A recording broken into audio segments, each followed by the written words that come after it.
Haji, Mama Esther, and the Ndumia family, His Excellency the Second Deputy President, and all the leaders here, fellow mourners. Ngaini mwega, indashode. First of all, let me bring my condolences and the condolences of my family to Mama Esther and the Ndumia family, the entire family, poleni sana.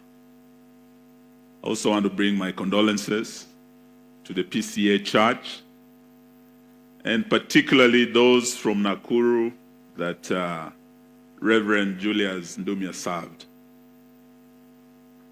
Those from Kajiado, where he resided, and those from Nyeri here, his home, where he'll be laid to rest. We are here to say, Pole. And we're not just here to mourn.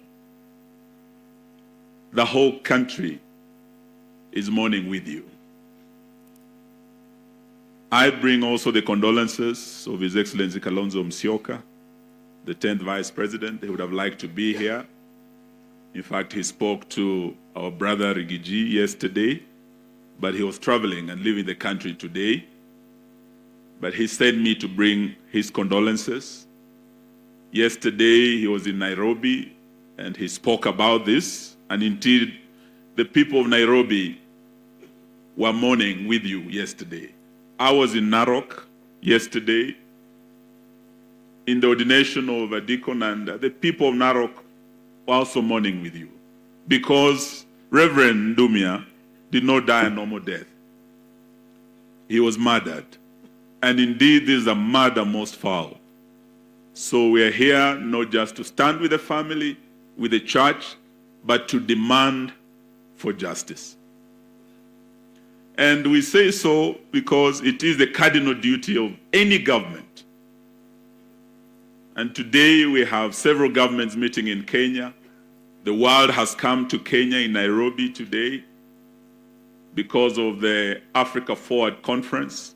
And indeed, even the leader of the United Nations, Antonio Guterres, is here. And we are saying that Africa cannot go forward, and indeed Kenya cannot go forward without security. The first thing and the cardinal duty of any government is to ensure the security of its citizens and to ensure the security of the property of those citizens. So for a spiritual father, a reverend like Julius Ndumia, to serve his people, retire to his house, and as the man of God was resting, some people went to that house, to his home, and tortured him and murdered him. This is not a normal thing. And that is why we're here to demand that justice be done. And it is, I heard one of the leaders here say that this is the only death that has happened in the church in recent days. There is a pattern that is now arising in this country. Apart from Reverend Julius Ndumia, and we say Pole to the PCA Church. I am a Catholic. We have lost several priests in recent days. Those of you who are from Nakuru, you remember there was the death of Father Ndegwa. He was serving in Nyahururu Parish. He was found murdered, his body along the road from Nakuru to Nairobi. Father Lois Lele, another Catholic priest who was serving in Tot, was murdered.